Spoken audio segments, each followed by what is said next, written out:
Selamat datang kembali di channel teman tidur kamu, bersama saya Moksa, channel yang akan mengajak kamu untuk membuka mata dan pikiran, dari sejarah yang terlupakan, hingga biografi yang menginspirasi. Kita akan menyelami tragedi yang menyayat hati, dan menjelajahi legenda-legenda yang tak lekang oleh waktu. Sebelum kita mulai, terima kasih karena sudah mengklik video ini. Semoga apa yang kamu dengar hari ini, bukan cuma menemani tidurmu serta aktivitasmu, tapi juga memperkaya wawasanmu akan sejarah dunia. Dinasti ke-20 Mesir adalah dinasti ketiga sekaligus yang terakhir dari masa kejayaan kerajaan baru Mesir kuno. Periode ini berlangsung dari sekitar tahun 1189 sampai 1077 sebelum Masehi. Kalau kamu ingat dinasti ke-19, lalu lanjut ke dinasti ke-20. Dua-duanya dikenal sebagai bagian dari era Ramses. Disebut begitu karena banyak Fir'aun di masa ini yang memakai nama Ramses, walau ceritanya jauh dari sekadar nama yang megah. Tapi berbeda dari pendahulunya yang penuh kemegahan, dinasti ke-20 justru jadi titik balik. Sebuah masa di mana kemunduran perlahan mulai terasa. Disinilah Mesir mulai goyah, ditantang oleh serbuan dari bangsa misterius yang disebut bangsa laut. Pasukan asing ini datang entah dari mana, membakar kota-kota, dan menguji kekuatan Mesir sampai ke batasnya. Mesir memang berhasil bertahan, tapi luka yang ditinggalkan tak kecil. Kerusakan tersebar, dan fondasi kekuasaan yang dulu begitu kokoh, mulai retak. Inilah dinasti ke-20. Sebuah babak akhir dari kejayaan besar Mesir kuno, yang perlahan berubah jadi bayangan kejayaan masa lalu. Dan kalau kalian penasaran dengan sejarah lengkap dinasti ke-20 Mesir kuno, siapa para firaunnya, bagaimana Mesir bertahan, dan seperti apa kemundurannya dimulai, tonton video ini sampai habis.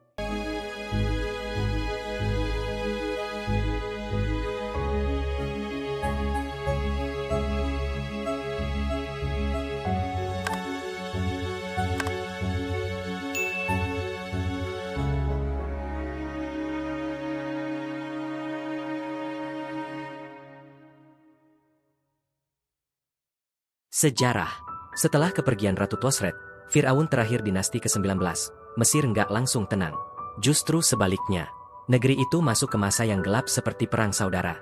Penyebab pastinya masih jadi misteri, karena catatan sejarah saat itu hilang, rusak, atau mungkin sengaja dihapus. Tapi satu hal yang pasti, dari kekacauan itu, muncullah seorang tokoh baru, seorang pria bernama Setnakhte, yang akhirnya berhasil merebut tahta dan mendirikan dinasti ke-20 Mesir. Sejak saat itu, Mesir mulai menghadapi masa-masa yang makin berat. Di bawah pemerintahan Setnakhte dan putranya, Ramses III, Mesir diterpa krisis besar, bukan hanya dari dalam, tapi juga dari luar. Musuh utama mereka dikenal dengan nama yang misterius dan mengerikan, yaitu bangsa laut. Datang entah dari mana, mereka menyapu bersih negeri-negeri besar di sepanjang Laut Tengah. Mulai dari kerajaan Hatti, Kode, Karkemis, Arzawa, hingga Alasya, semuanya jatuh. Mereka membentuk pasukan besar, membakar kota-kota, menghancurkan peradaban, dan akhirnya mengarah ke satu tujuan terakhir, yaitu Mesir.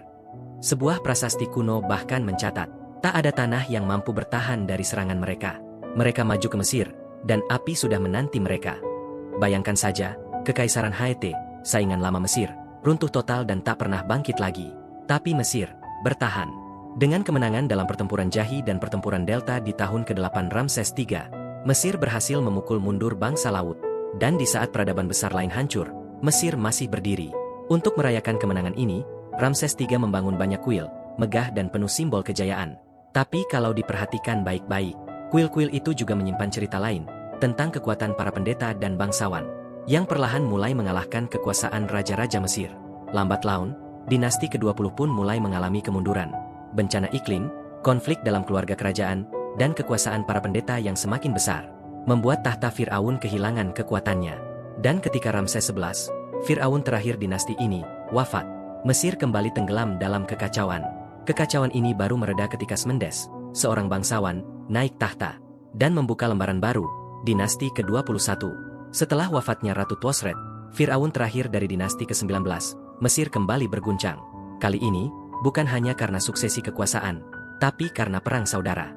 Bukti paling kuat datang dari prasasti Elephantine, yang didirikan oleh Setnakhte, tokoh yang kemudian muncul sebagai pemimpin baru Mesir. Apa sebenarnya yang terjadi pada Twosret? Nggak ada yang tahu pasti. Ia mungkin meninggal secara alami di masa pemerintahannya. Atau bisa jadi, ia digulingkan secara paksa oleh Setnakhte, yang saat itu kabarnya sudah cukup berumur. Namun, seperti banyak bagian dari sejarah Mesir kuno, peristiwanya tertutup kabut misteri. Nah, kalau bicara soal dinasti ke-20, Satu benang merah yang selalu muncul adalah menurunnya kekuasaan Firaun. Bukan karena mereka lemah, tapi karena para imam besar Amun mulai memegang peran yang makin besar dalam kehidupan spiritual dan politik Mesir.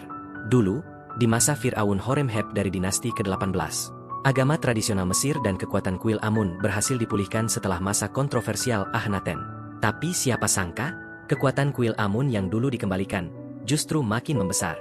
Imam-imam besar kini jadi perantara utama antara rakyat dan para dewa, menggeser posisi Firaun yang dulunya dianggap sebagai titisan dewa itu sendiri. Perlahan tapi pasti, tahta Firaun tak lagi sekuat dulu. Dan inilah awal dari kemunduran yang semakin dalam. Para Firaun dinasti ke-20 memerintah Mesir selama kurang lebih 120 tahun, mulai dari sekitar 1187 hingga 1064 sebelum Masehi.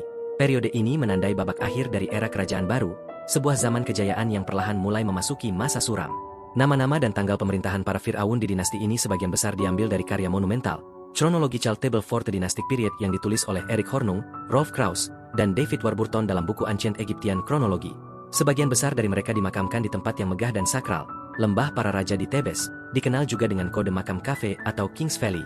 Dan berikut ini adalah sejarah singkat para Firaun yang pernah memegang tongkat kekuasaan di era dinasti ke-20. Nama-nama yang dulunya menggetarkan dunia, dan kini tinggal jejak di dinding kuil dan reruntuhan makam. 1. Userhaure-Setepenre Setnahte. Userhaure-Setepenre Setnahte, Firaun pertama dari dinasti ke-20 Mesir kuno. Ia memerintah selama sekitar 3 tahun, dari tahun 1189 hingga 1186 sebelum Masehi, dan dikenal sebagai ayah dari Ramses III, salah satu Firaun besar terakhir Mesir. Yang menarik, Setnahte bukanlah keturunan langsung dari Firaun sebelumnya seperti Tuosret, Merneptah Siptah, atau bahkan Seti II. Garis keturunannya masih misterius, meskipun ada dugaan bahwa ia mungkin masih memiliki hubungan darah jauh dengan Ramses II, sang Firaun legendaris dari dinasti ke-19. Artinya, ia mungkin datang dari cabang keluarga yang tak banyak dikenal. Setnahte muncul di tengah kekacauan. Saat itu, Mesir sedang mengalami krisis dan perang saudara. Berdasarkan prasasti kemenangan yang ditemukan di Elephantine, ia naik tahta bukan dengan jalan damai, tapi lewat perjuangan yang penuh gejolak. Lawan-lawan politiknya bahkan disebut-sebut sampai merekrut bala bantuan dari Suriah dan Palestina demi menjatuhkannya. Ia menikah dengan Ti-Merenese, yang diduga kuat merupakan putri dari Merneptah, salah satu raja sebelumnya. Dari pernikahan ini lahirlah Ramses III, yang kelak dikenal sebagai Firaun yang menyelamatkan Mesir dari serangan bangsa laut. Awalnya, para ahli mengira Setnahte hanya memerintah 2 tahun. Tapi penemuan baru, seperti prasasti dari Gunung Sinai dan catatan imam besar Amun, bahkan Hunsu, menunjukkan bahwa ia mungkin memerintah hampir 3 tahun, atau bahkan memasuki tahun keempatnya. Meski begitu, tak ditemukan catatan tahun pertamanya. Dan menurut prasasti Elephantine, barulah di tahun keduanya ia benar-benar berhasil mengalahkan semua musuh dan mengamankan Mesir. Setelah wafat, Setnahte dimakamkan di Cafe 14, yang awalnya adalah makam Ratu Tuosret.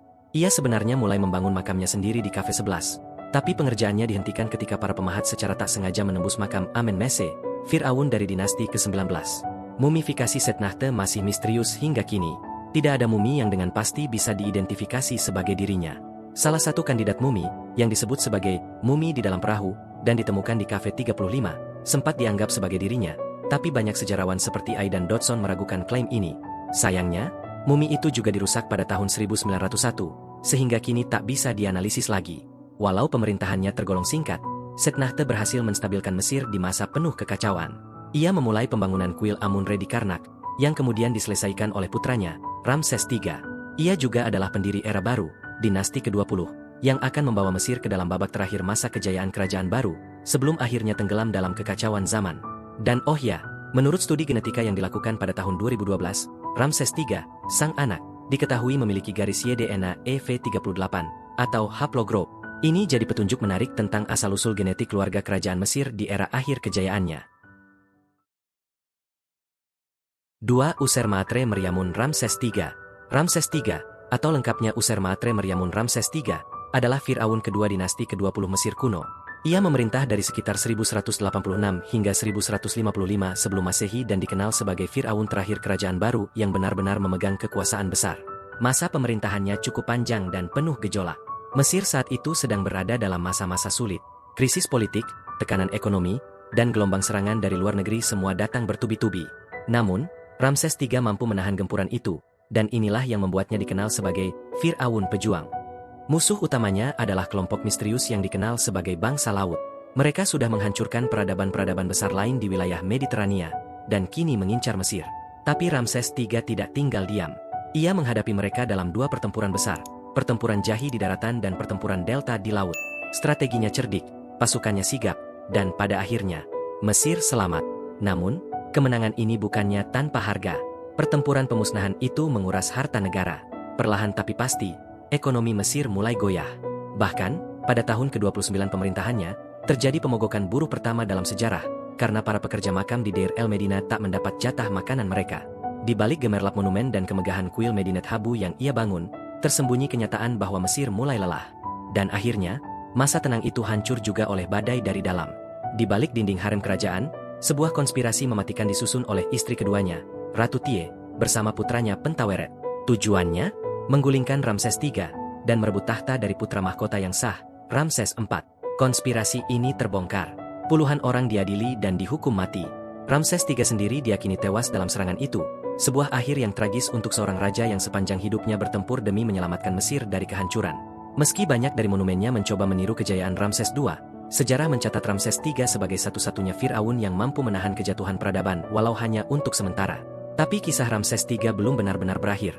Bahkan setelah kematiannya, bertahun-tahun setelah ia dimakamkan, teknologi modern membuka kembali tabir misteri di seputar akhir hidup sang Firaun. Lewat CT scan yang dilakukan oleh Dr. Sahar Salem, ditemukan sebuah fakta mencengangkan. Jempol kaki kiri Ramses III ternyata terpotong oleh benda tajam dan berat, mungkin kapak. Luka ini tidak menunjukkan tanda-tanda penyembuhan, artinya cedera itu terjadi tepat sebelum ia meninggal. Para pembalsem bahkan sempat menyelipkan pengganti dari kain linen untuk menutup bagian yang hilang, dan menaruh 6 amulet di sekitar kakinya, seolah berharap luka itu bisa sembuh secara magis di kehidupan setelah mati. Penemuan ini menguatkan teori bahwa Ramses III dibunuh. Diduga, ia diserang oleh beberapa orang sekaligus, masing-masing dengan senjata berbeda. Sebelumnya, banyak dugaan mengarah ke racun, sihir, bahkan gigitan ular. Konspirasi dari dalam istana melibatkan para pelayan, tukang sihir, dan bahkan orang-orang kepercayaan sang raja. Beberapa konspirator bahkan digambarkan sebagai penguasa ular. Namun, satu hal yang pasti, para konspirator gagal mencapai tujuan utama mereka. Tahta tetap jatuh ke tangan penerus sah Ramses III, yaitu Ramses IV. Dalam papirus Haris Agung, Ramses III bahkan sempat memohon kepada Dewa Amun agar anaknya diberi hak penuh untuk naik tahta, seolah firasat bahwa kelanjutan dinasti ada di ujung tanduk. Dan benar saja, salah satu pelaku konspirasi itu diduga adalah Pentaweret, putra Ramses sendiri. Ia dimakamkan bersama ayahnya. Mumi laki-laki tak dikenal itu kemudian diteliti, dan secara genetik terbukti sebagai anak Ramses III. Namun, cara pemakamannya menunjukkan bahwa ia dihukum. Tubuhnya dimumikan tanpa kehormatan, dan penuh tanda-tanda siksaan. Mungkin, inilah hukuman terakhir bagi putra yang mengkhianati darahnya sendiri. Penelitian terhadap mumi Ramses III terus berlanjut. Di tahun 2012, studi genetik menunjukkan bahwa ia membawa haplogroup E1b1A, yang umum ditemui di wilayah Afrika Sub-Sahara. Ini menjadi salah satu bagian dari diskusi besar tentang kompleksitas identitas biologis para Firaun Mesir. Tapi Ramses III bukan hanya tentang darah, politik, dan perang. Ia juga seorang pembangun. Ia menyelesaikan kuil Honsu di Karnak yang diwariskan dari Amenhotep III. Ia juga menghiasi dinding-dinding Medinet Habu dengan lukisan epik, pertempuran laut, serangan bangsa asing, dan kisah kejayaan Mesir semuanya terpahat abadi. Mumi Ramses III sendiri ditemukan pada tahun 1886. Wajahnya, bentuk tubuhnya, semuanya menjadi gambaran klasik Firaun Mesir yang kemudian diadopsi oleh berbagai film dan budaya populer.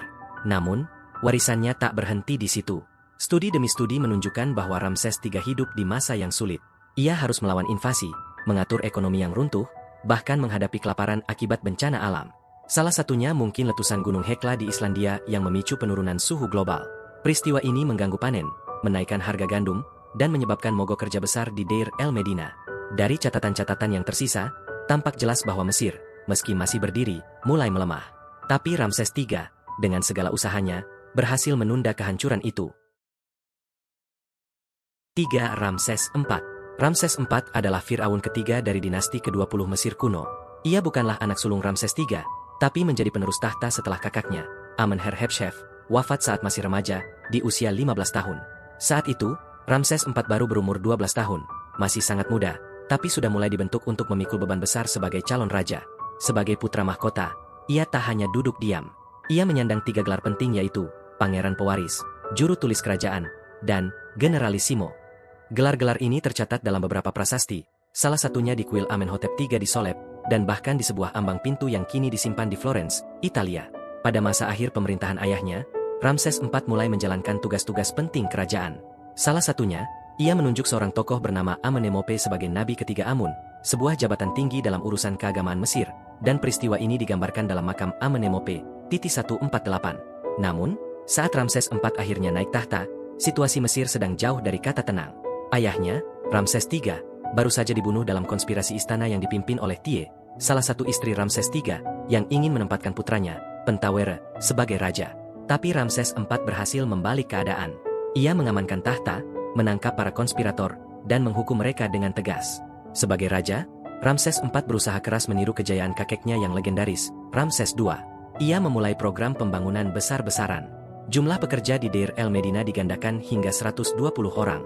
Ia juga mengirim ekspedisi ke Wadi Hamamat untuk mencari batu, serta ke tambang Pirus di Sinai, yang jumlahnya tidak main-main.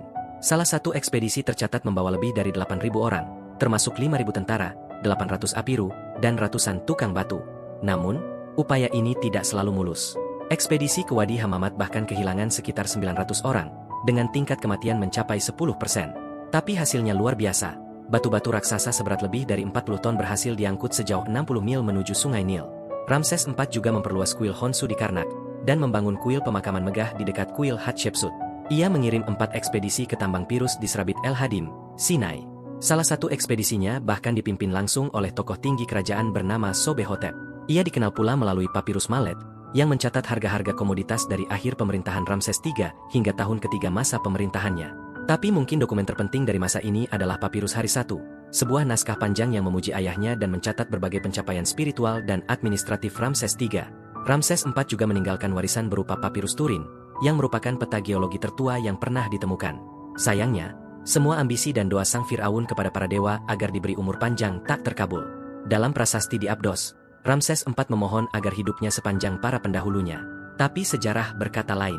Ia hanya memerintah sekitar 6,5 tahun, sebelum akhirnya wafat di usia yang relatif muda. Ia dimakamkan di Cafe 2, Lembah Para Raja. Muminya kemudian ditemukan di makam Amenhotep II, Cafe 35, pada tahun 1898. Istri utamanya adalah Ratu Duatentopet, yang dimakamkan di Cafe 74, Lembah Para Ratu. Dan setelah kepergiannya, tahta Mesir diwariskan kepada putranya, Ramses V. Satu catatan menarik, awalnya Ramses IV menyiapkan makam untuk dirinya di Lembah Para Ratu, Cafe 53. Tapi kemudian ia dipindahkan ke makam Cafe 2, dan pada tahun 2021, muminya kembali diarak ke tempat baru dalam acara megah yang disebut Parade Emas Para Firaun, bersama 17 raja dan 4 ratu Mesir lainnya. Parade ini disaksikan jutaan orang di seluruh dunia, membuktikan bahwa meskipun hidupnya singkat, warisan Ramses IV tetap abadi dalam sejarah. 4. Ramses V. Setelah kepergian Ramses IV, tahta Mesir diteruskan oleh putranya, Ramses V. Ia adalah Firaun keempat dari dinasti ke-20 dan merupakan anak dari Ratu Duatentopet.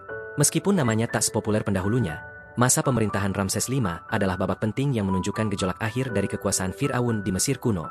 Ramses V memimpin di masa yang penuh tekanan. Kekuasaan Firaun perlahan mulai bergeser ke tangan para pendeta, khususnya para pendeta Amun. Mereka menguasai sebagian besar tanah kuil dan bahkan keuangan negara. Firaun tak lagi menjadi penguasa absolut, melainkan seperti raja bayangan di balik layar pendeta. Salah satu bukti kekacauan ekonomi di masa itu tercatat dalam Papirus Turin 1887, yang memuat skandal keuangan yang melibatkan para pendeta di Elephantine. Dan bukan hanya ekonomi yang kacau, keamanan pun goyah. Di tahun pertama pemerintahannya, para pekerja di Deir el Medina sempat menghentikan pembangunan makam Ramses V, Cafe 9, karena ketakutan terhadap serangan musuh. Ada kemungkinan penyerang itu adalah kelompok Libya, yang bahkan sempat membakar sebuah kota bernama Pernebit. Bayangkan, bahkan para pembangun makam raja saja merasa tak aman di tanah kelahirannya sendiri. Jika itu nasib elit dan seniman istana, bagaimana nasib rakyat biasa? Namun, masa pemerintahan Ramses V juga meninggalkan dokumen penting. Salah satunya adalah Papirus Wilbur. Dokumen ini adalah semacam sensus dan penilaian pajak tanah, dan hasilnya mengejutkan. Hampir seluruh tanah subur dikuasai oleh kuil-kuil Amun. Sang imam besar Amun, Ramsesnacht, memiliki kekuasaan luar biasa, dan putranya, Usimarnachte, bertindak sebagai kepala pemungut pajak. Ini bukan lagi pemerintahan Firaun, ini negara kuil. Soal akhir hidupnya, tidak ada catatan yang jelas. Namun, diperkirakan Ramses V meninggal di tahun keempat pemerintahannya, sekitar bulan pertama atau kedua musim Pret. Anehnya, ia tidak langsung dimakamkan setelah kematian. Bahkan, pemakamannya baru terjadi di tahun kedua pemerintahan penerusnya, Ramses VI. Hal ini sangat tidak lazim dalam tradisi Mesir, yang biasa melakukan mumifikasi dan pemakaman dalam waktu 70 hari setelah wafatnya sang Firaun. Tapi rupanya, pada saat itu Thebes sedang kacau akibat serangan Libya, dan Ramses VI terpaksa mengungsikan sementara jasad ayahnya sebelum akhirnya bisa dimakamkan bersama di Cafe 9, makam ganda yang akhirnya jadi tempat peristirahatan keduanya. Mumi Ramses V ditemukan pada tahun 1898 di dalam makam Amenhotep II, Cafe 35, dan kemudian dibuka serta diperiksa oleh ahli mumi G. Smith pada tahun 1905. Tubuh Ramses V terlihat kurus dan menunjukkan tanda-tanda penyakit. Smith menggambarkannya sebagai pemuda, sementara Ikram dan Dodson memperkirakan ia meninggal di usia awal 30-an. Lalu, muncul teori yang cukup menarik, bahwa Ramses V mungkin meninggal karena cacar. Wajahnya penuh dengan lesi yang khas, dan jika ini benar, maka ia mungkin adalah korban cacar tertua yang pernah tercatat dalam sejarah umat manusia. Tapi ini masih menjadi perdebatan panjang. Beberapa studi terbaru menunjukkan bahwa galur virus cacar modern baru muncul sekitar tahun 1580 Masehi. Artinya, jika Ramses V memang terkena cacar, itu berasal dari jenis virus kuno yang kini sudah punah. Bahkan, ada kemungkinan bahwa penyakit itu dibawa oleh orang asing, bukan berasal dari Mesir itu sendiri. Sementara itu, teori lain menyebutkan bahwa luka di tubuhnya bukan cacar, melainkan akibat wabah pes, penyakit mematikan lain yang menyebar melalui gigitan kutu tikus. Apapun penyebabnya, satu hal pasti, kematiannya tetap misterius dan tragis. Kini, mumi Ramses V telah berpindah tempat. Pada tahun 2021, ia ikut serta dalam acara megah bernama Parade Emas Para Firaun, bersama 17 raja dan 4 ratu Mesir lainnya. Dari Museum Tahrir ke Museum Nasional Peradaban Mesir di Kairo, jasad sang Firaun kembali diarak dengan kehormatan. Meski masa pemerintahannya singkat dan penuh gejolak, Ramses V tetap meninggalkan kisah yang menarik tentang perebutan kuasa, wabah misterius, dan pergeseran zaman dari era para raja ke era para pendeta. 5. Ramses VI. Ramses VI, yang memiliki nama lengkap Nebma'atre Meryamun, adalah Firaun kelima dari dinasti ke-20 Mesir kuno. Ia memerintah selama sekitar 8 tahun di pertengahan hingga akhir abad ke-12 sebelum Masehi, masa ketika kejayaan Mesir sudah mulai goyah. Ia adalah putra Ramses III dan Ratu Iset Tea Hemjer. Sebelum naik tahta, ia dikenal sebagai Pangeran Ramses Amun-Her-Hepeshef. Gelarnya cukup mengesankan, juru tulis, kerajaan dan jenderal kavaleri. Ia lahir dalam lingkaran bangsawan militer dan administratif, seperti yang biasa terjadi pada anak-anak Firaun. Sang pangeran kemudian menjadi raja setelah kematian keponakannya, Ramses V, anak dari kakaknya, Ramses IV. 2 tahun pertama pemerintahannya dipenuhi dengan kerja keras untuk menstabilkan wilayah. Serangan dari perampok Libya atau kelompok pengacau dari dalam negeri menjadi ancaman nyata di Mesir Hulu. Setelah berhasil memulihkan keadaan, Ramses VI memakamkan Ramses V, pendahulunya, di lokasi yang kini tidak diketahui. Ia kemudian mengambil alih makam Cafe 9 yang awalnya dirancang untuk Ramses V, dan memperluasnya menjadi makamnya sendiri. Menariknya, gubuk para pekerja yang membangun Cafe 9 tanpa sengaja menutupi pintu masuk makam Tutankhamun, menyelamatkannya dari perampokan besar yang menyapu lembah para raja selama 2 dekade setelah kematian Ramses VI. Ramses VI mungkin juga pernah merencanakan pembangunan 6 makam tambahan di lembah para ratu, meskipun tidak ada satupun yang berhasil diidentifikasi hingga kini. Namun, masa pemerintahannya juga ditandai dengan kehilangan besar. Mesir akhirnya kehilangan kendali atas benteng terakhirnya di Kanaan, tanda nyata bahwa kekuasaan Mesir di Asia telah berakhir. Meski Mesir masih menguasai Nubia di selatan, hilangnya wilayah di utara berdampak besar pada ekonomi dan kestabilan negara. Karena kesulitan membiayai proyek-proyek besar, Ramses VI mulai meminjam monumen para leluhurnya, mengukir ulang Chartouche, nama kerajaannya, di atas prasasti mereka. Meskipun begitu, ia tetap menyatakan bahwa dirinya menutupi seluruh negeri dengan monumen besar atas namaku, yang ia dedikasikan untuk menghormati para dewa dan leluhur. Ia sangat menyukai patung pemujaan dirinya sendiri. Lebih banyak patung yang menggambarkan Ramses VI ditemukan dibandingkan Firaun manapun setelah Ramses III. Menurut ahli Mesir kuno, Amin Amer, Ramses VI tampaknya ingin tampil sebagai Firaun besar, meskipun zaman di sekitarnya sedang runtuh. Kekuasaan Firaun terus melemah, terutama di Mesir Hulu. Meski Ramses VI mengangkat putrinya, Iset, sebagai istri Dewa Amun, kekuatan sejati di Thebes justru berada di tangan Imam Besar Amun, Ramses Nah. Thebes pun perlahan berubah menjadi pusat kekuasaan religius yang menyamai kota kerajaan Pirameses di utara. Namun, tidak ada bukti konflik terbuka antara keluarga kerajaan dan para imam. Mungkin keduanya sepakat menjalankan negara secara berdampingan. Ramses VI meninggal di usia sekitar 40-an, pada tahun ke-8 atau ke-9 pemerintahannya. Sayangnya, makamnya hanya bertahan dari para penjara selama kurang dari 20 tahun. Setelah itu, jasadnya dirusak dan akhirnya dipindahkan ke makam Amenhotep II, Cafe 35, pada masa pemerintahan Pinetjem I. Mumi Ramses VI ditemukan kembali oleh arkeolog Victor Loret pada tahun 1898 dan kini disimpan dengan hormat di Museum Nasional Peradaban Mesir. Soal garis keturunannya, tidak ada lagi keraguan. Ramses VI memang benar putra Ramses III. Hal ini dibuktikan lewat relief besar di kuil Medinet Habu yang dikenal sebagai prosesi para pangeran. Relief itu menggambarkan 10 pangeran yang menyembah ayah mereka, termasuk Ramses VI, yang kala itu masih bocah dan memakai sidlok khas anak-anak bangsawan Mesir. Ketika ia naik tahta, Ramses VI kembali ke relief itu, menambahkan nama, gelar, dan lambang kerajaannya, sekaligus menuliskan nama saudara-saudaranya dan anaknya sendiri. Yang menarik, hanya Ramses IV yang sempat menulis namanya terlebih dulu di relief tersebut. Dulu, sempat ada spekulasi bahwa Ramses VI mungkin cucu Ramses III, bahkan ada yang menduga ia putra dari Pentawer, pangeran yang terlibat dalam konspirasi pembunuhan Ramses III. Tapi kini, dugaan itu sudah ditolak. Bukti-bukti arkeologi dan teks-teks kuno sudah menegaskan bahwa Ramses VI adalah anak kandung Ramses III, dan kemungkinan besar lahir dari Ratu Iset Teahemjer. Begitulah kisah Ramses VI, seorang Firaun yang hidup di masa senja kerajaan baru, mencoba tetap berdiri tegak meski badai perubahan sudah datang dari segala arah. Ratu Nuphesbet adalah istri kerajaan agung dari Ramses VI. Bersama sang Firaun, ia dipercaya memiliki 4 anak, 3 putra, Pangeran Amenherhepshef, Panebenkemit, dan Ramses Itamun, serta 1 putri bernama Iset, yang kelak diangkat sebagai pemuja ilahi Amun, sebuah gelar penting dalam agama Mesir kuno. Pengangkatan Iset ini diketahui dari sebuah prasasti yang ditemukan di Koptos, yang dengan jelas menyebutkan Nuphesbet sebagai ibunya. Sayangnya, sang putra sulung, Amenherhepshef, meninggal lebih dulu sebelum ayahnya. Ia dimakamkan di Kafe 13 di Lembah Para Raja, makam yang awalnya dibangun untuk Kanslir Bey, tokoh penting dari akhir dinasti ke-19. Makam itu kemudian diperbarui, dan beberapa relief di dalamnya secara khusus menyebut nama Nuphesbet. Menariknya, sarkofagus Amenherhepshef ternyata diambil dari makam Ratu Tuosret, satu dari banyak contoh bagaimana benda-benda kerajaan sering dipakai ulang di masa penuh gejolak ini. Putra ketiga Ramses VI, Itamun, akhirnya naik tahta sebagai Ramses VII. Prasasti dari Deir el Medina menjadi bukti kuat hubungan mereka, dengan tulisan yang berbunyi, Dewa yang baik, penguasa 2 negeri, Usima Armeriamun Setepenre, Putra Re, penguasa pencerahan, Ramses VII, Amun, Dewa, penguasa Heliopolis. Ia telah membuat monumen untuk ayahnya, Ramses VI. Namun, siapa sebenarnya anggota keluarga lain dari Ramses VI masih menjadi perdebatan. Beberapa ahli seperti James Harris, Edward F. Winter, dan Kenneth Kitchen menyatakan bahwa Ramses IX, penguasa selanjutnya, adalah putra Ramses VI, dan karena itu saudara dari Ramses VII. Mereka menyimpulkan ini dari beberapa hal. Ramses IX diketahui menghormati Ramses VII dalam 2 situs persembahan, dan ia juga menamai salah satu putranya, Neb-Maatre, yakni nama tahta Ramses VI. Ini bisa dianggap sebagai tanda penghormatan seorang anak kepada ayahnya. Namun, pendapat ini dibantah oleh Egyptolog lain seperti Aidan Dodson dan Diane Hilton. Menurut mereka, Ramses IX lebih mungkin merupakan putra dari Pangeran Montuherhepeshef, menjadikannya keponakan Ramses VI, bukan anaknya.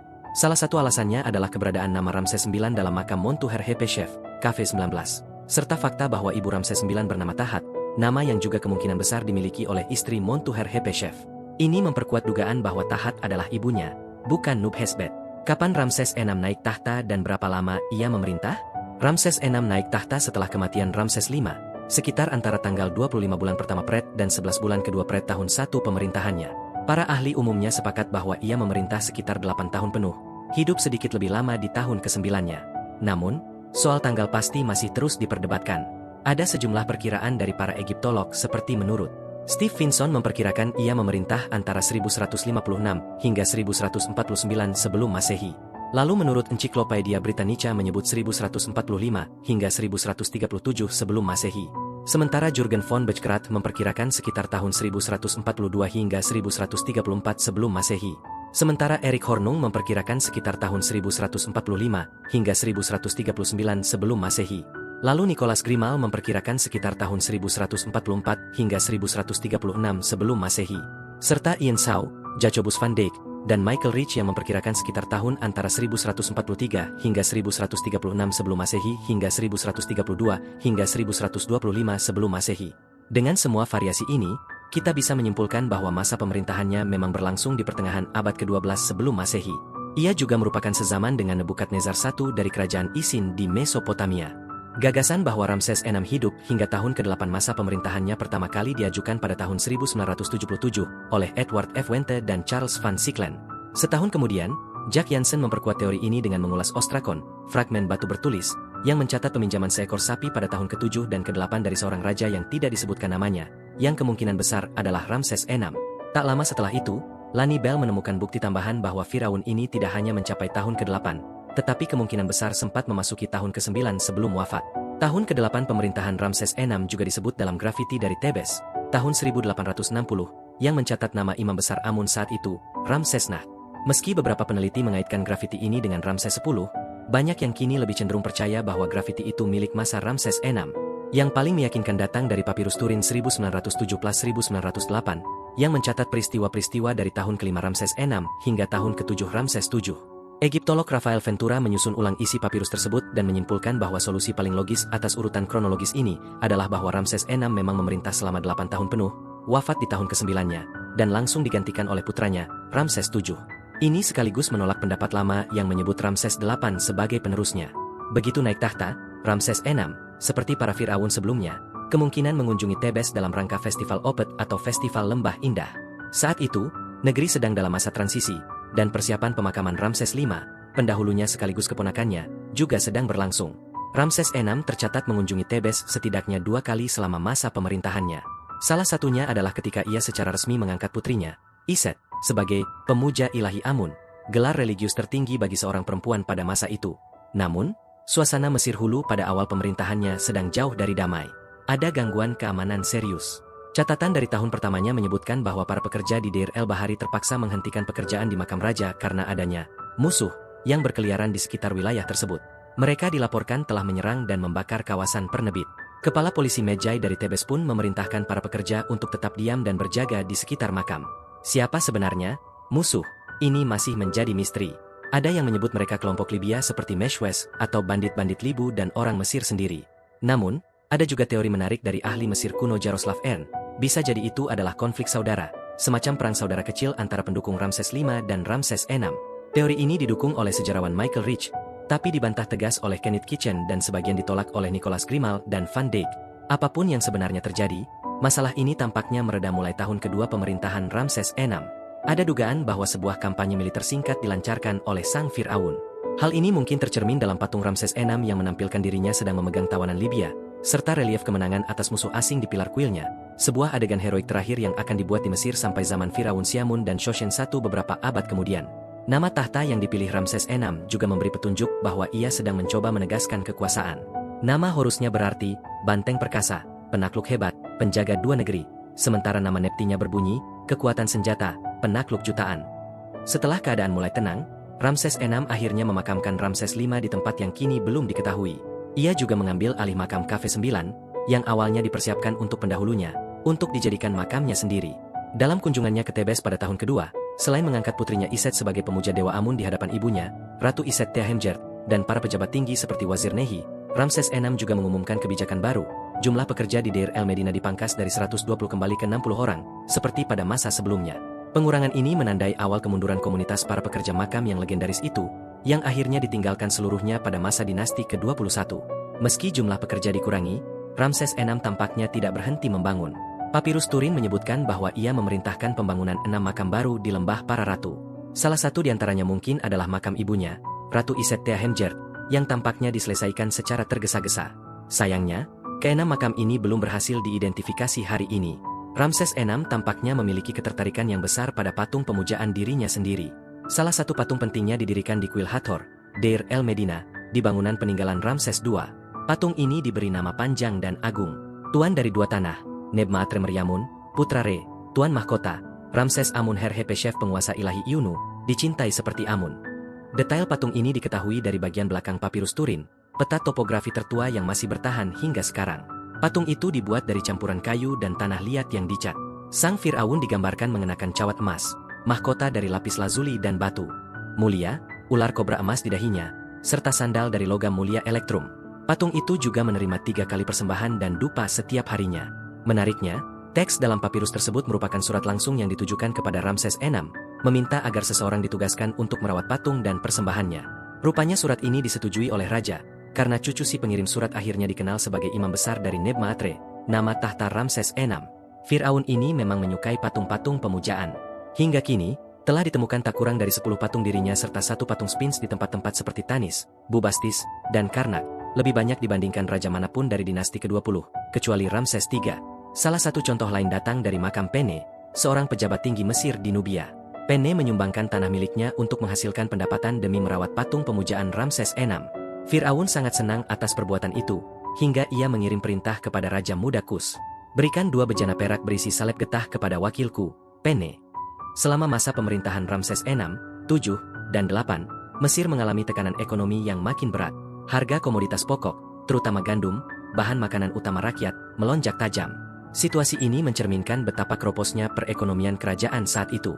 Dalam kondisi seperti ini, bahkan seorang Firaun harus berhitung ulang soal biaya membangun. Ramses VI, alih-alih membangun dari awal seperti para pendahulunya, mulai mengambil pendekatan yang lebih praktis. Ia mulai merampas monumen-monumen milik leluhurnya. Bukan dalam arti merusak, tapi lebih pada mengambil alih, dengan mengukir Chartouche atau nama kerajaannya di atas patung-patung dan monumen milik Firaun sebelumnya. Salah satu sasaran utamanya adalah peninggalan Ramses IV, kakak sekaligus pendahulunya. Chartouche Ramses IV yang tadinya menghiasi rute prosesi di Karnak dan Luxor, misalnya, banyak yang digantikan dengan milik Ramses VI. Bahkan patung dan kolom tulisan Ramses IV yang ada pada obelisk Thutmose I di Karnak pun turut dirampas, dan makam Ramses V, keponakannya sendiri, diambil alih dan diperbesar untuk dirinya sendiri. Namun, menurut Egyptologis Kenneth Kitchen, kita tidak boleh terburu-buru menilai perbuatan ini sebagai bentuk kebencian atau permusuhan. Ini bukan damnatio memoriae, seperti yang dilakukan terhadap musuh politik, di mana semua jejak seseorang sengaja dihapus dari sejarah. Tidak, tindakan Ramses VI tampaknya lebih bersifat strategis. Ia memilih tempat-tempat yang paling menonjol, lokasi yang dilalui banyak orang, seperti kuil, obelisk, atau patung besar di jalan utama, agar nama dan kejayaannya tetap terlihat. Di tempat lain, banyak Chartouche Ramses IV yang dibiarkan utuh, bahkan dalam situasi di mana nama Ramses VI dan saudaranya itu terpampang berdampingan, seperti di kuil Medinet Habu milik ayah mereka, Ramses III. Ramses VI tampaknya tidak sekadar mengambil tempat, tapi juga ingin menampilkan diri sebagai penerus sejati dan pemelihara warisan. Ia bahkan meninggalkan jejak nyata karyanya di Memphis, ibu kota administratif Mesir, dengan mendirikan sebuah prasasti pada gerbang granit di kuil Ptah. Di sana tertulis bahwa ia mendirikan sebuah tiang besar dari batu mulia. Dalam banyak inskripsinya, Ramses VI dengan bangga menyatakan bahwa ia telah menutupi seluruh negeri dengan monumen-monumen besar atas namaku yang dibangun untuk menghormati para dewa leluhurku. Namun kenyataan politik dan ekonomi pada masa itu tidak dapat ditutupi dengan batu megah dan prasasti manis saja. Ahli Mesir kuno, Amin Amer, merangkum semuanya dengan kalimat yang cukup puitis. Ia adalah seorang raja yang ingin berpose sebagai Firaun agung di era yang penuh pergolakan dan kemunduran. Di balik setiap Firaun yang berkuasa, selalu ada para pejabat penting yang menopang roda pemerintahan. Begitu juga dengan Ramses VI. Selama masa pemerintahannya, beberapa tokoh tinggi negara tercatat memiliki peran penting dalam mengelola Mesir yang tengah goyah secara ekonomi dan politik. Salah satu nama yang menonjol adalah Montuem Tawi, Menteri Keuangan sekaligus pengawas perbendaharaan, yang telah menjabat sejak akhir pemerintahan Ramses III. Ia melanjutkan perannya di masa Ramses IV dan tetap bertahan hingga masa Ramses VI. Ada juga Neferonpe, sang wazir yang juga memulai karirnya di masa Ramses IV. Setelahnya, jabatan wazir ini diteruskan oleh putranya, Nehi. Sementara itu, Amenmose menjabat sebagai wali kota Tebes, dan Kedren dipercaya sebagai kepala pelayan raja. Di wilayah selatan Mesir, kekuasaan militer dan administratif juga diatur rapi. Nebmarnahte memimpin pasukan di wilayah Kus, sementara Pene, tokoh penting lainnya, menjabat sebagai administrator di Wawat, wilayah Mesir antara air terjun pertama dan kedua sungai Nil. Ia juga merangkap sebagai wali kota Aniba dan pengawas kuil Horus di Der. Namun, tokoh paling berpengaruh pada masa ini barangkali adalah Ramesesnacht, imam besar Amun yang memiliki kekuatan luar biasa besar di Tebes. Ayahnya, Meribaste, sebelumnya juga memiliki pengaruh kuat atas lembaga keuangan negara, dan tampaknya kekuasaan itu diturunkan kepadanya. Meskipun secara resmi menjabat sebagai wazir Mesir Selatan di bawah Ramses VI, kekuasaan Ramesesnaft terus tumbuh, bahkan melebihi Firaun sendiri dalam beberapa aspek. Ia diduga ikut mengawasi pembangunan kompleks makam untuk Iset, putri Ramses VI yang juga menjabat sebagai istri Dewa Amun, dan pemuja ilahi. Tapi yang menarik, meskipun begitu kuat, Ramesesnaft tidak pernah bertindak sebagai ancaman langsung bagi tahta kerajaan. Ia justru menjadi tangan kanan kerajaan, mengelola pembangunan makam, menghadiri pembagian perbekalan untuk para pekerja, dan mengarahkan aktivitas ekonomi melalui perbendaharaan kuil Amun yang makin dominan. Kekuasaan keluarga ini makin terkonsolidasi saat Usermarnahte, putra Ramesesnacht, diangkat sebagai pelayan Amun dan administrator lahan-lahan luas di Mesir Tengah. Ia juga menggantikan posisi kakeknya sebagai pengawas pajak negara, sebuah jabatan vital yang menjadikannya pengendali keuangan baik untuk negara maupun kuil Amun. Tak hanya itu, jabatan-jabatan penting seperti imam kedua dan ketiga, hingga ayah Dewa Amun, juga diisi oleh keluarga Ramesesnaft melalui ikatan pernikahan. Keluarga ini bahkan membangun kompleks pemakaman sendiri di Doktoranda, Abu El Naga, yang dikenal sebagai salah satu tempat pemakaman paling besar di Tebes dari akhir masa kerajaan baru. Kompleks ini dibangun dari bangunan lama era dinasti ke-17 atau ke-18 yang mereka perbarui, menunjukkan betapa tingginya kekuasaan dan kekayaan yang mereka miliki. Akhirnya, Para ahli Mesir kuno kini melihat keluarga Ramses Naft sebagai pihak yang pada dasarnya menciptakan pusat kekuasaan kedua di Mesir Hulu. Mereka bukan sekadar pegawai istana, tapi penguasa sejati Tebes, kota yang kini berfungsi sebagai ibu kota agama dan administrasi, sejajar dengan Ramses dan Memphis di utara tempat tinggal para Firaun. Dan kekuasaan yang mereka bangun ini bukan sekadar kebetulan sejarah. Ia menjadi pondasi bagi kebangkitan dinasti ke-21 di kemudian hari, di bawah tokoh-tokoh seperti Herihor dan Pinetjem I, sekitar 50 hingga 70 tahun setelah masa Ramses VI. Menjelang akhir masa pemerintahan Ramses VI, langit politik dan ekonomi Mesir semakin kelam. Ia menjadi Firaun terakhir dari era kerajaan baru yang namanya masih tercatat pada fragmen-fragmen dinding dan dua pilar kuil Hathor di Serabit El Hadim, Sinai, tempat ia mengirim ekspedisi untuk menambang biji tembaga. Jejak kecil dari ambisi besar yang makin pudar. Namun, meskipun kekuasaan melemah, Mesir tampaknya belum sepenuhnya kehilangan pengaruh di wilayah-wilayah bekas kekaisarannya, terutama di Levant. Sebuah fragmen patung perunggu Ramses VI ditemukan di Megiddo, Kanaan, dan sekarang bertuliskan namanya muncul di Alalah, sebuah kota di pesisir Anatolia Selatan. Ini menunjukkan bahwa mungkin masih ada hubungan, baik diplomatik, ekonomi, atau simbolik, antara Mesir dan tanah-tanah asing yang dulu berada dalam genggamannya. Tapi hubungan itu hanyalah sisa-sisa. Pada masa atau segera setelah pemerintahan Ramses VI, garnisun terakhir Mesir meninggalkan Palestina bagian selatan dan barat. Sejak saat itu, perbatasan Mesir kembali ke garis defensif yang menghubungkan Mediterania hingga Laut Merah, jauh dari kejayaan kekaisaran di masa Thutmose atau Ramses II. Sebuah studi arkeologi tahun 2017 memperkuat kesimpulan ini. Situs Jaffa, yang dulu menjadi pos militer penting Mesir di Kanaan, mengalami kehancuran 2 kali dalam periode ini. Dan bisa dipastikan, masa Ramses VI menjadi titik akhir, terminus postquem, dari kehadiran militer Mesir di sana. Siapa lawannya? Bukan kekuatan besar seperti Hatti atau Mitanni, melainkan perlawanan lokal dari kota-kota Kanaan di pesisir Levant. Masyarakat ini, yang dulunya tunduk di bawah bayang-bayang Mesir, mulai memberontak, mungkin sebagai dampak jangka panjang dari kekacauan dan migrasi besar-besaran yang dibawa oleh gelombang orang laut di masa Ramses III. Kehilangan wilayah-wilayah Asia ini bukan hanya soal militer. Bagi sistem redistribusi ekonomi Mesir, yang sangat bergantung pada upeti dari luar negeri, hilangnya tanah-tanah jajahan berarti hilangnya sumber daya dan legitimasi. Tak heran, setelah Ramses VI, para raja penerusnya makin kesulitan mempertahankan martabat kekuasaan yang dulu agung. Namun, di selatan, cerita berbeda. Nubia, wilayah yang membentang sepanjang sungai Nil hingga ke Sudan modern, justru menjadi tumpuan terakhir kekuasaan Mesir. Entah karena proses Egyptisation, asimilasi budaya Mesir oleh penduduk lokal, atau karena pentingnya sumber daya wilayah itu, kontrol Mesir di sana tampaknya tetap kuat. Bukti-bukti keberadaan Ramses VI di Nubia masih bisa ditemukan. Chartouche-nya terukir di Pulau Sehel dekat Aswan, dan juga di kuil Ramses II di Wadi Es-Sebua. Ia bahkan disebutkan dalam makam Pene di Aniba, pejabat tinggi Mesir di Nubia, yang mencatat kisah perjalanannya membawa pasukan ke selatan dalam ekspedisi hukuman dan kembali dengan jarahan untuk sang Firaun. Mesir mungkin telah kehilangan kekuasaannya di utara, tapi di selatan, nyala kejayaan itu masih tersisa, meski perlahan-lahan mulai padam. Ramses VI dimakamkan di sebuah makam megah yang kini dikenal sebagai Cafe 9, terletak di jantung lembah para raja. Menariknya, makam ini sebenarnya bukan dibangun untuk dirinya. Awalnya, Cafe 9 dirancang untuk pendahulunya, Ramses V. Ada kemungkinan Ramses V sempat dimakamkan sementara di sana, hanya untuk waktu singkat, sembari para pengrajin mencari atau membuat makam lain untuknya. Sayangnya, makam pengganti itu masih belum ditemukan hingga kini. Begitu naik tahta, Ramses VI mengambil alih Cafe 9, merenovasi seluruh kompleks sesuai seleranya.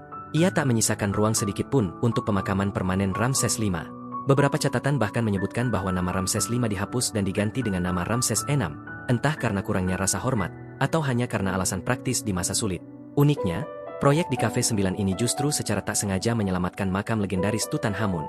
Saat para pengrajin bekerja untuk Ramses VI, mereka membangun gubuk-gubuk kecil di atas tanah, tepat di atas pintu masuk makam Tutankhamun. Tanpa sadar, mereka mengubur pintu itu dan melindunginya dari gelombang perampokan yang melanda lembah para raja selama beberapa dekade setelahnya. Pekerjaan di Cafe 9 tampaknya selesai pada tahun ke-6 pemerintahan Ramses VI, ditandai dengan pemberian 600 debens alat tembaga kepada Imam Besar Amun, Ramses Naft, di Karnak. Beberapa sumber seperti Ostrakon Teban menyiratkan bahwa makam itu siap digunakan pada tahun ke-8 pemerintahan sang Firaun, mungkin tepat saat ia jatuh sakit menjelang akhir hayatnya.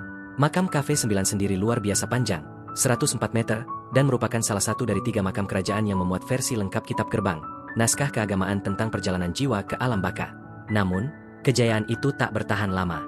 Hanya dalam 2 dekade setelah pemakaman Ramses VI, makamnya dijarah. Para perampok memotong tangan dan kaki sang Firaun, mencari perhiasan yang mungkin tersembunyi di sana.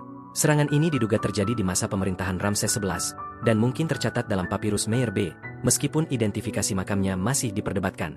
Tubuh Ramses VI yang hancur akhirnya dipindahkan ke makam Amenhotep II, KV35, oleh para imam dinasti ke-21, demi menjaga kehormatannya. Di sanalah ia ditemukan pada tahun 1898 oleh Victor Loret. Saat diperiksa, mumi Ramses VI memperlihatkan luka parah, tubuhnya remuk, kepalanya terbelah, diduga akibat kapak yang digunakan perampok makam. Ia diyakini wafat di usia sekitar 40 tahun. Makam KV9 sendiri tetap terbuka sejak zaman kuno. Pada 1898, Georges Émile Jules Darcy membersihkan area tersebut dan menemukan ratusan fragmen sarkofagus. Potongan bagian depan sarkofagusnya kini disimpan di British Museum. Meskipun pada tahun 2004, Mesir berhasil merestorasi lebih dari 250 fragmen dan memamerkannya kembali di KV9. Sayangnya, permintaan Zahi Hawass, mantan kepala Dewan Tertinggi Purbakala Mesir, untuk mengembalikan bagian sarkofagus dari British Museum ke Mesir belum berhasil. Tak hanya merebut makam, Ramses VI juga mengambil alih kuil kamar mayat besar di El Asasif. Dulunya kuil ini tampaknya milik Ramses V, yang mungkin juga telah mengambilnya dari Ramses IV, ayah mereka. Kuil itu diproyeksikan sebesar setengah dari kompleks megah Medinet Habu. Namun saat Ramses IV meninggal, pembangunan baru sampai fondasi. Apakah kuil itu pernah selesai? Kita tak tahu pasti. Namun, Papirus Wilbur yang berasal dari masa Ramses V menyebut kuil itu sebagai lembaga pemilik tanah, dan penggalian arkeologi menunjukkan bahwa dekorasi kuil itu diselesaikan pada masa Ramses VI. Maka berakhirlah kisah seorang raja yang memerintah di masa suram, namun tetap berusaha meninggalkan jejak sebagai Fir'aun sejati. Dalam kehancuran, intrik politik, dan pergeseran kekuasaan, Ramses VI tetap menyisakan warisan yang, secara harfiah, terukir dalam batu. 6. Ramses VII. Setelah kepergian Ramses VI, tahta Mesir jatuh ke tangan putranya, Usermatre Setepenre Meriamun Ramses VII. Ia adalah Fir'aun ke-6 dari dinasti ke-20, dan masa pemerintahannya diperkirakan berlangsung dari sekitar 1136 hingga 1129 sebelum Masehi, atau kalau merujuk pada sumber lain, mungkin antara 1138 hingga 1131 sebelum Masehi. Tak banyak yang diketahui dari masa pemerintahannya. Tapi dari sedikit catatan yang tersisa, kita tahu bahwa Mesir saat itu sedang berada dalam masa sulit. Ekonomi memburuk, harga-harga naik, dan kekuasaan Fir'aun perlahan kehilangan pengaruhnya.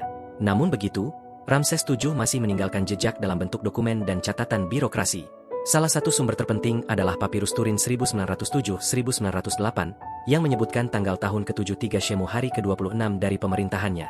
Dari sini, para ahli menyimpulkan bahwa ada jeda waktu 11 tahun penuh antara tahun ke-5 Ramses VI dan tahun ke-7 Ramses VII, yang berarti bahwa masa pemerintahannya memang cukup signifikan, setidaknya dari sisi administrasi. Ada juga Ostracon, fragmen tembikar bertulisan, dari Strasbourg yang mencatat tanggal tahun ke-72 Shemu hari ke-16, menambah bukti bahwa sang Fir'aun memerintah cukup lama. Bahkan, sebuah papirus baru, P. Turin 1883+2095, yang ditemukan dan dipelajari pada 1980 oleh C.G. Ere, mencatat tanggal tahun ke-84 Shemu hari ke-25, yang kemungkinan besar merupakan tanggal tertinggi dalam masa pemerintahan Ramses VII. Papirus ini menarik karena menyebut dua mandor dari desa pekerja Deir el Medina, Nahmud dan Hormose.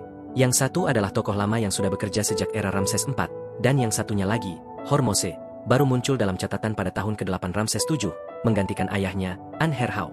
Penemuan ini sangat berarti karena membuktikan bahwa Ramses VII memang memerintah setidaknya hingga tahun ke-8. Beberapa ahli, seperti Dominique Falbele, sempat meragukan atribusi dokumen ini kepada Ramses VII karena Hormose juga tercatat aktif pada masa Ramses IX. Namun, nama kerajaan yang tertera dalam papirus adalah Usermatre Setepenre, yang merupakan prenomen khas Ramses VII, dan bukan Neferkare, milik Ramses IX. Ini memperkuat dugaan bahwa dokumen tersebut memang berasal dari masa Ramses VII. Jadi, seandainya Ramses VII tidak meninggal tepat setelah catatan tahun ke-8 ini, maka ia kemungkinan besar memerintah selama 7 tahun 9 bulan, atau bahkan mendekati 8 tahun. Beberapa peneliti seperti Jurgen von Bechkerath mendukung klaim ini, meskipun tanggal penobatan penerusnya, Ramses VIII, membuat hitungan waktunya jadi sangat ketat. Sayangnya, masa pemerintahan Ramses VII tidak ditandai dengan keberhasilan besar. Ia memimpin dalam masa kekacauan, harga gandum melonjak drastis, dan rakyat mulai merasa semakin jauh dari pusat kekuasaan kerajaan. Mesir tidak lagi menjadi kekaisaran seperti dulu, melainkan kerajaan tua yang pelan-pelan kehilangan napasnya. Setelah wafat, Ramses VII dimakamkan di Cafe 1, Lembah Para Raja. Tidak seperti para pendahulunya yang dimakamkan di kompleks besar dan megah, makam Ramses VII relatif sederhana. Hingga kini, mumi sang raja tak pernah ditemukan. Namun, 4 buah cangkir bertuliskan namanya ditemukan di tempat penyimpanan rahasia kerajaan, dikenal sebagai DB320, tempat para imam Mesir menyembunyikan mumi para Fir'aun dari para perampok makam. Di balik kesunyian makamnya, Ramses VII tetap menjadi saksi bisu dari runtuhnya masa kejayaan Mesir kuno. Ia bukan Fir'aun penakluk, bukan pula pembangun agung, tapi ia adalah raja yang bertahan di tengah badai, memimpin negeri tua yang sudah terlalu letih, mencoba menjaga kehormatan kerajaan yang pernah begitu megah. 7. Ramses VIII.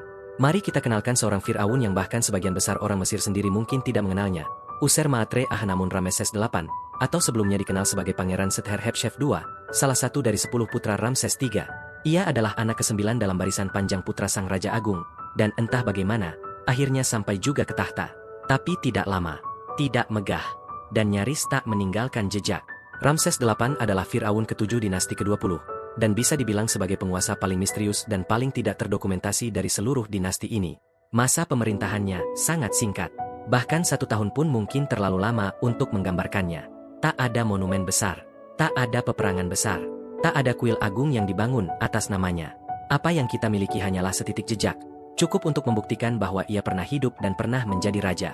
Satu-satunya tanggal resmi dari masa pemerintahannya tercatat dalam bentuk grafiti di dinding sebuah makam di Tebes, tahun 1 Pret hari kedua, yang ditemukan di makam Kibu, Teban Tom 113. Berdasarkan penelitian Egiptologis Erik Hornung dan Amin Amer, dari proses dekorasi makam tersebut yang memakan waktu 3,5 bulan, diketahui bahwa Ramses VIII naik tahta di suatu hari antara 1 Pret 3 dan 1 Ahet 12. Artinya, dia tidak memerintah lebih dari 11 bulan. Kemungkinan besar, sekitar 10 bulan, atau bahkan lebih sedikit. Dan pertanyaan besar pun muncul, bagaimana bisa seorang pangeran, anak ke-9 dari Ramses III, tiba-tiba naik tahta setelah kematian keponakan tirinya, Ramses VII? Jawabannya, kita tidak tahu pasti. Tapi jelas ada masalah suksesi, mungkin juga perebutan kuasa. Karena tidak logis seorang paman yang posisinya jauh dari garis langsung keturunan, naik menggantikan keponakannya, kecuali kalau warisan tahta sedang diperebutkan atau kekacauan sudah merajalela. Seperti beberapa pendahulunya, Ramses VIII memakai nama kerajaan, prenomen, Usermatre Ahnamun, yang berarti, kuat adalah maatnya Ra, efektif bagi Amun. Sebuah nama besar untuk seorang raja yang ironisnya tidak sempat melakukan hal besar. Hingga hari ini, makam Ramses VIII belum ditemukan. Ia adalah satu-satunya Firaun dari dinasti ke-20 yang makamnya tetap menjadi misteri. Para ahli, termasuk Dr. Zahi Hawass dan tim yang dipimpin oleh Afifi Rohiem, masih mencari di lembah para raja, berharap menemukan jejaknya yang hilang. Ada dugaan bahwa KV-19, makam milik Pangeran Mentuherhepsef, putra Ramses IX, awalnya mungkin diperuntukkan bagi Ramses VIII. Tapi entah karena ukurannya, atau karena politik yang berubah, makam itu tidak jadi digunakannya. Menariknya, sebelum ia menjadi Firaun, sebuah makam telah dibangun untuknya di lembah para ratu, KV-43, saat ia masih menjadi pangeran. Namun, makam ini pun tidak digunakan. Apakah karena masa naik tahtanya yang terlalu singkat? Atau karena ia terlalu tua saat naik tahta dan tak sempat menyusun rencana pemakamannya sendiri? Tak ada yang benar-benar tahu. Satu hal yang pasti, hampir tidak ada yang tersisa dari peninggalan Ramses VIII. Hanya segelintir prasasti, 1 skarab, dan 1 sebutan pada dokumen kuno, itulah seluruh warisannya. Tapi dalam kebisuannya, Ramses VIII menyampaikan sesuatu yang penting, bahwa di tengah dunia kerajaan dan kemegahan para Firaun, tak semua raja dilahirkan untuk dikenang. Ada juga mereka yang tenggelam dalam senyap, yang pemerintahannya singkat dan tak meninggalkan jejak besar.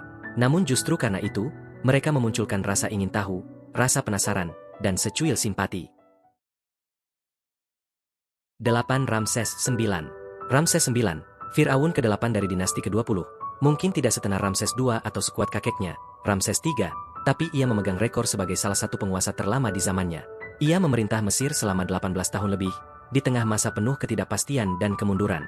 Nama tahtanya, Neferkar Setepenre, berarti, indah jiwa Ra, terpilih Ra. Indah?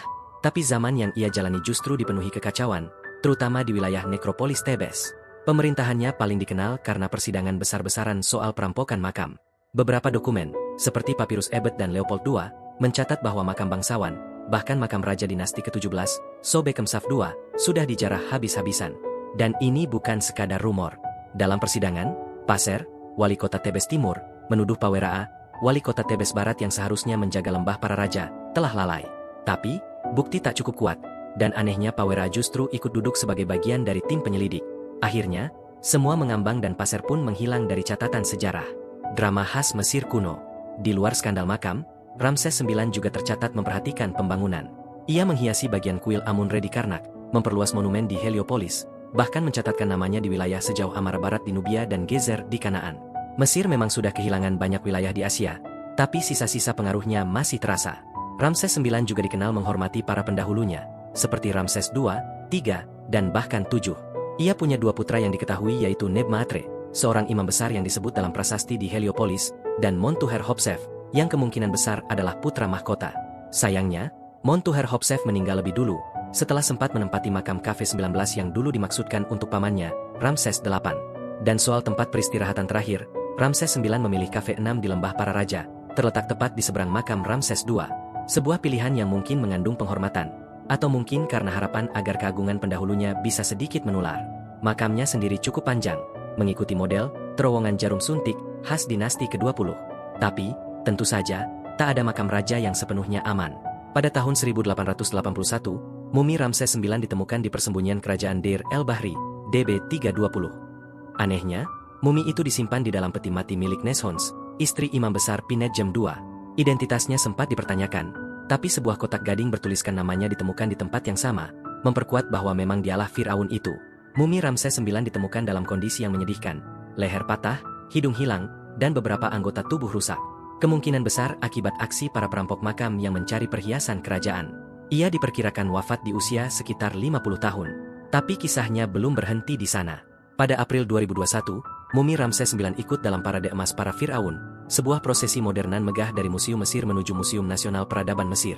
Bersama 17 raja dan 4 ratu lainnya, ia berpindah rumah dalam sorotan dunia, seolah sejarah memberinya kesempatan kedua untuk diingat dan dihormati. Lucunya, Ramses IX juga sempat muncul sebagai tokoh utama dalam novel berjudul Malam Kuno karya Norman Mailer. Sebagian besar ceritanya memang mengambil latar 150 tahun sebelum masa hidupnya, tapi sang penulis meminjam suaranya untuk menggambarkan malam panjang penuh kenangan, intrik, dan kisah-kisah para leluhur. Di tengah ketidakpastian dan masa sulit, Ramses IX berdiri cukup lama. Mungkin bukan sebagai pembaru besar, tapi sebagai pemelihara sisa kejayaan yang kian pudar. 9. Ramses X. Ramses X. Nama yang terdengar besar, tapi ironisnya, dia adalah salah satu Firaun Mesir kuno yang paling misterius dan paling jarang disebut-sebut. Ia adalah Firaun ke-9 dari dinasti ke-20, dan nama aslinya adalah Amon-Hir-Hepeshef, yang artinya secara harfiah, Amun adalah kekuatan di lenganku. Nama tahtanya, Hepermaatre, berarti keadilan yang bertahan. Ia naik tahta pada hari ke-27 bulan pertama musim dingin, dan tercatat memerintah selama setidaknya 3 tahun, meskipun dokumen terbaru memberi kemungkinan ia sebenarnya memerintah hampir 4 tahun, sekitar 3 tahun dan 10 bulan. Itu pun masih dibahas para ahli sampai hari ini. Masa kekuasaannya adalah masa yang pelik.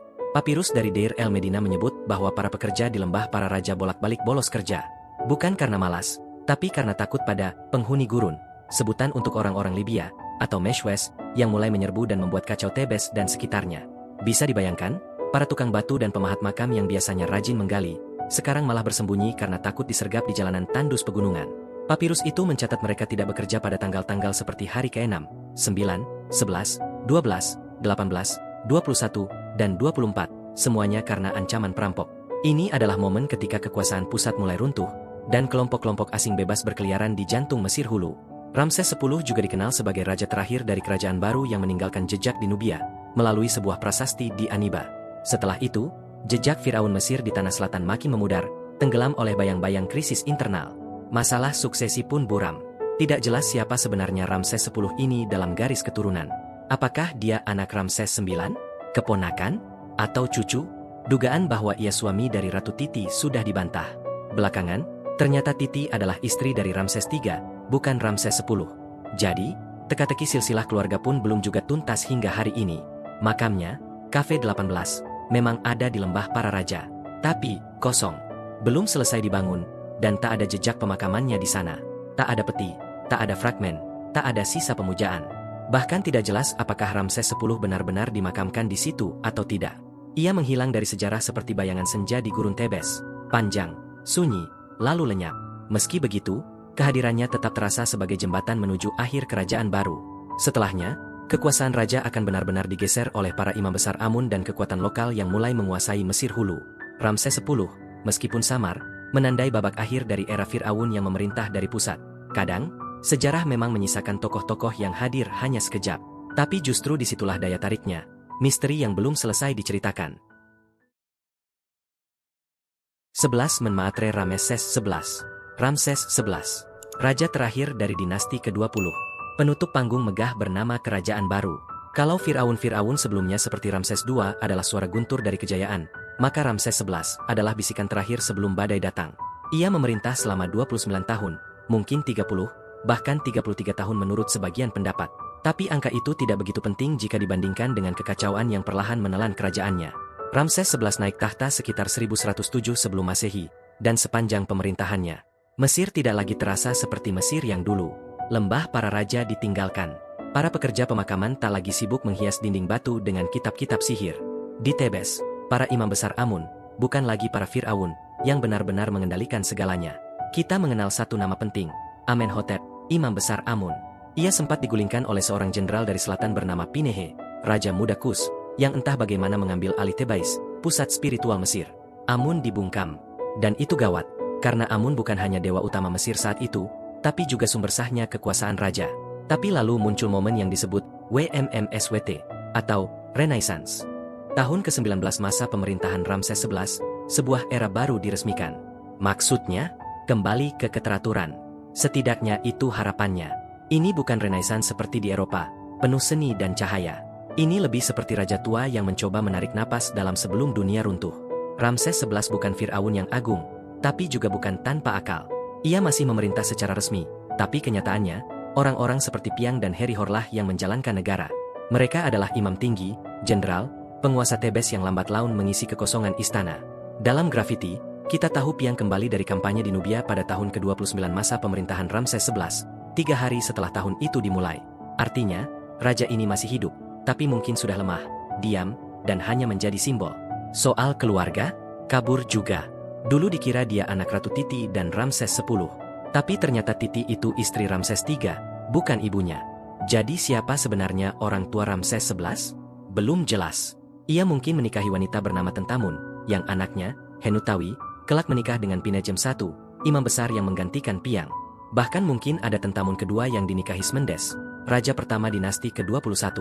Politik pernikahan macam ini jadi alat untuk memastikan warisan kekuasaan, ketika gelar Fir'aun sudah kehilangan artinya. Dan makamnya tak pernah ditemukan. Kita tidak tahu di mana Ramses XI dimakamkan, jika memang sempat dimakamkan secara layak. Bisa jadi tubuhnya dibaringkan di suatu tempat di utara, karena Tebes sudah terlalu berbahaya dan tidak lagi sepenuhnya setia kepada raja. Fir'aun terakhir kerajaan baru ini menghilang ke dalam kabut sejarah. Tak ada sarkofagus, tak ada kuil megah, tak ada parade keabadian. Begitu Ramses XI wafat, kerajaan baru berakhir. Dinasti ke-21 mengambil alih, tapi tidak lagi sebagai kekuatan tunggal. Mesir pecah jadi dua, utara dikuasai Smendes dari Tanis, selatan dikendalikan para imam Amun dari Tebes.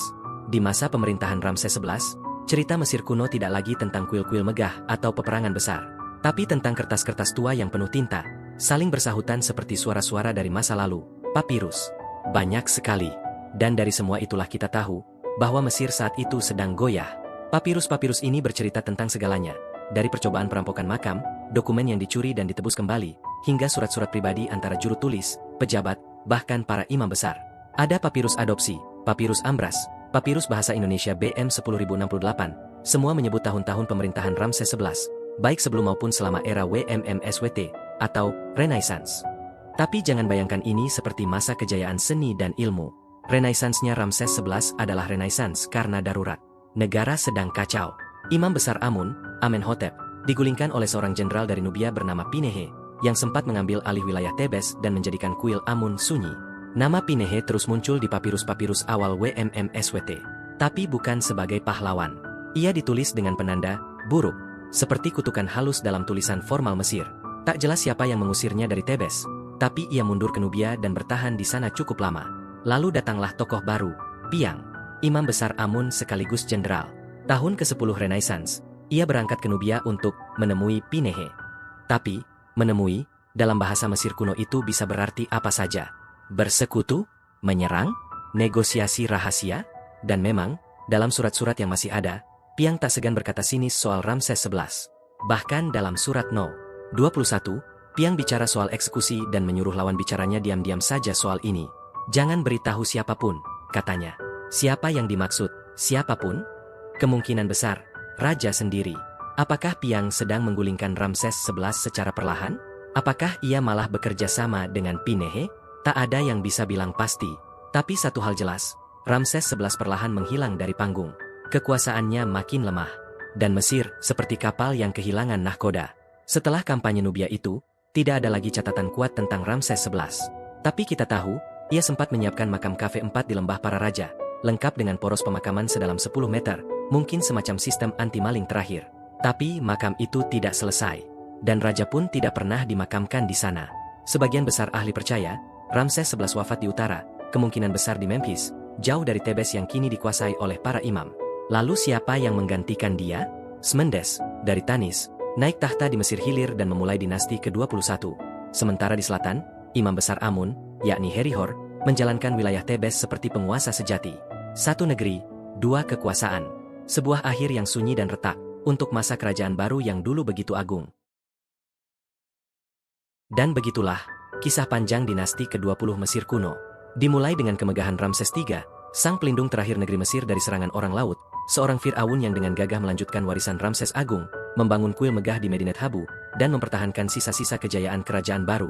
Namun, di balik kejayaan itu, konspirasi dalam istana, perpecahan di antara para pangeran, dan pembunuhan yang terencana menandai awal dari keruntuhan perlahan. Lalu satu persatu, kita menyaksikan para penerusnya naik tahta, seperti Ramses IV yang mencoba membangun kembali stabilitas dengan proyek-proyek besar, Ramses V yang masa pemerintahannya pendek dan penuh tanda tanya, dan Ramses VI, yang bahkan mengambil alih makam keponakannya sendiri. Ramses VII berkuasa saat harga gandum melonjak. Ramses VIII, yang begitu misterius hingga makamnya pun masih belum ditemukan. Ramses IX, sang cucu Ramses III, yang mencoba mengendalikan situasi saat perampokan makam menjadi berita harian. Dan Ramses X, Fir'aun yang masa pemerintahannya dipenuhi kekacauan dan catatan-catatan tentang pekerja nekropolis yang mogok karena ketakutan akan serangan orang Libya. Hingga akhirnya, tibalah kita pada Ramses XI, Fir'aun terakhir dari dinasti ini. Masa kekuasaannya panjang, mungkin hampir 30 tahun, tapi penuh konflik politik, perebutan kekuasaan antara Imam Besar Amun, jenderal dari Nubia, dan kekuasaan pusat yang perlahan-lahan menghilang. Ia tidak dimakamkan di lembah para raja seperti para pendahulunya. Sebaliknya, ia menyerahkan kendali Mesir Hulu kepada para imam, dan membuka jalan bagi dinasti ke-21. Masa ketika imam dan raja berbagi kekuasaan, dan Mesir tidak lagi dipimpin oleh satu suara tunggal. Dinasti ke-20 adalah akhir dari era kerajaan baru, bab penutup dari kejayaan Mesir yang megah, dan awal dari masa yang jauh lebih rumit penuh bayangan, intrik, dan perubahan. Tapi jangan khawatir, petualangan sejarah kita belum selesai. Kalau kamu punya usulan kisah sejarah lainnya yang ingin dibahas, baik tentang Fir'aun favoritmu, kisah tentang dewa-dewi Mesir, atau rahasia di balik bangunan kuno dan makam tersembunyi, jangan ragu tulis di kolom komentar. Dan kalau kamu penasaran ingin tahu apa yang terjadi setelah Ramses XI, bagaimana dinasti ke-21 memulai lembaran baru, dan bagaimana Mesir terus bertahan di tengah badai zaman, jangan lupa untuk subscribe, nyalakan notifikasinya. Mohon maaf jika ada kesalahan dalam penyebutan. Sampai ketemu di episode selanjutnya dari Sejarah Mesir Kuno.